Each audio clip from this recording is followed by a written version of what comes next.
Oh geez, have I already run out of ideas of what to talk about over speed paints? Yes. Yes, I have. But I've managed to come up with an idea or two, depending on the length of the video, of what I could talk about for this one. Happy Lunar New Year, guys. I'm Demi Creates, but you can just call me Demi. Let's get into it, shall we? So this piece right here was inspired by the Chinese zodiac, since it's now the year of the tiger, and also the Pantone color of the year, Berry Perry. I was a little overexcited to get started on it and sketched it out a few weeks in advance. For reference, most of my pieces take about a week or two to finish, including sketching. And since it was my side art to work on while I struggle with the Cupid one I keep talking about, I got it done sooner than expected. Now, in my mind, the piece looked different. Not in a level of mastery or colors or style, but with the elf's pose and her hair. This next part might be something that most people might not relate with, or maybe you do. I happen to have experienced this my whole life and could never articulate it until this year. I'm not part of the population that sees words instead of images in their heads, but I don't see static images or, I guess, smooth videos either. Let me know if you see images or words, or if you relate to this other way more. The best way I can describe how I see things in my imagination is this. You know, the scene where Bella's like dying and like we're just sucking out the venom.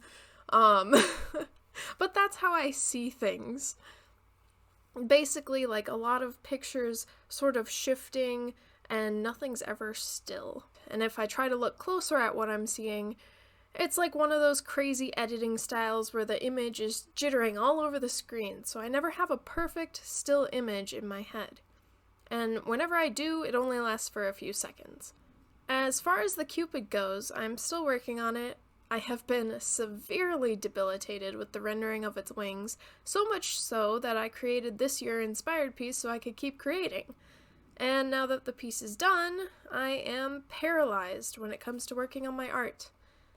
Is this art block? Not necessarily. It's more of a combination of procrastinating and loss of motivation. So, art block is considered a variety of things to a lot of different people. According to Urban Dictionary, our favorite dictionary for slang, art block is one of the worst fucking things for an artist to ever encounter. It's when you run out of ideas to draw things of and temporarily lose all motivation to do anything art-related. Now, this isn't a video about art block. That'll come as a later video, I promise. Some people consider art block to be when you can't draw anything that looks right, you have no ideas or no motivation, or a combination of. Sadly, in this case, I have always had a plethora of ideas, but lack of motivation and inspiration. And right now, it's not helping that I'm struggling to draw something I don't have much experience drawing. It probably doesn't help that I've been pushing myself to create a piece a week since the fall, with very few breaks on top of working full-time. So I've had to take a step back and work on art only a couple times a week. This is so uncomfortable for me to do because I know I can go a few months with posting and then go another few months radio silence. I don't want to get back into that routine, but I've put a lot of unnecessary pressure on myself to get one piece done a week.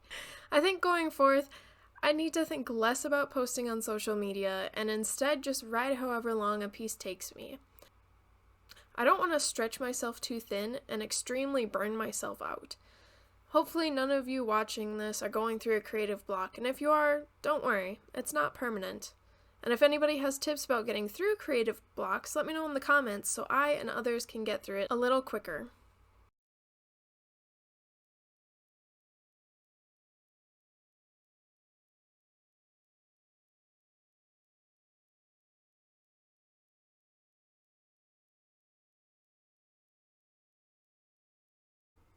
Thanks for watching. If you liked the video or found it helpful, please remember to boop the like button so YouTube will show it to more people. And if you want to continue with me on my art journey, consider subscribing or following me on other social media platforms. And for further support of my art, consider tipping my Ko-Fi or checking out my online shop. All links will be in the description below.